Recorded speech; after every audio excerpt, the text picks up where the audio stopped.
Pemilihan kepimpinan pusat keadilan sedang berlangsung sejak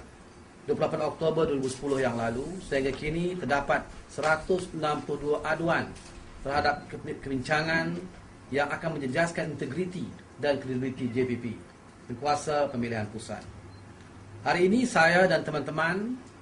akan menyerahkan memorandum bagi mendesak pembatalan dan perjalanan semula pemilihan kepimpinan pusat 2010 kepada Presiden Keadilan dan Pengurusi Tengkuasa Pemilihan Pusat JPP. Antara lain dalam memorandum ini, kami mempersoalkan tentang sistem dan perjalanan pemilihan secara telus yang diperkenalkan pada tahun ini amat jauh menyimpang daripada apa yang diharapkan oleh perwakilan yang meluluskan tindakan perlembagaan parti dalam Kongres Khas pada bulan Jun 2009 yang lalu. Gagalan utama JPP ialah dalam mempertahankan prinsip pemilihan yang bersih,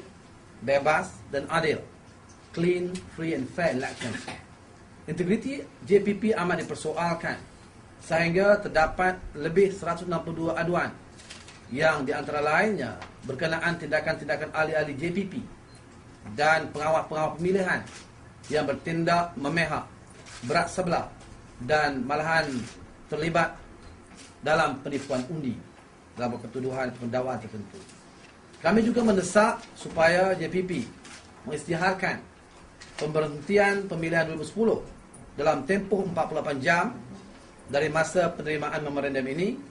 dan kiranya tindakan pemberhentian tidak dilakukan dalam tempoh tersebut, kami akan mengambil langkah dan tindakan yang lebih tegas demi mempertahankan prinsip keadilan. Saya percaya calon-calon yang bertanding memang sedia untuk membuktikan parti kita sebagai parti yang bersih, berintegriti dan demokratik untuk semua rakyat Malaysia. Dan kita juga dalam hal ini mahukan keadilan itu ia pasti bermula daripada rumah tangga keadilan, termasuk kepada calon-calon yang bertanding dalam pemilihan 2010, supaya sebarang kepincangan, kelompongan yang ada dalam proses pemilihan 2010 itu dapat diperbaiki dan memastikan keadilan diberikan kepada semua, terutama kepada calon-calon yang bertanding dalam pemilihan 2010 ini. Dan itu kita anggap penting kerana sebagai sebuah parti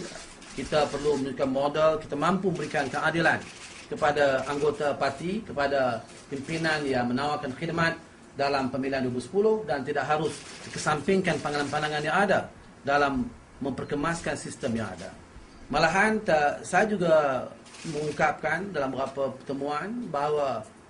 tidak ada salahnya untuk ditangguhkan pemilihan 2010 ini dan tidak ada aibnya kerana memang ada dalam perbincangan MPP beberapa bulan yang lalu untuk dibuat semacam percubaan dan ujian pemilihan 2010 sebelum perjalanan sebenar pemilihan itu dilakukan. Namun kerana kesulitan masa serta keuangan, maka ia tidak dilakukan dan kita terus kepada proses pemilihan yang telah kita saksikan selama ini. Dan apabila itu berlaku tanpa persiapan yang cukup,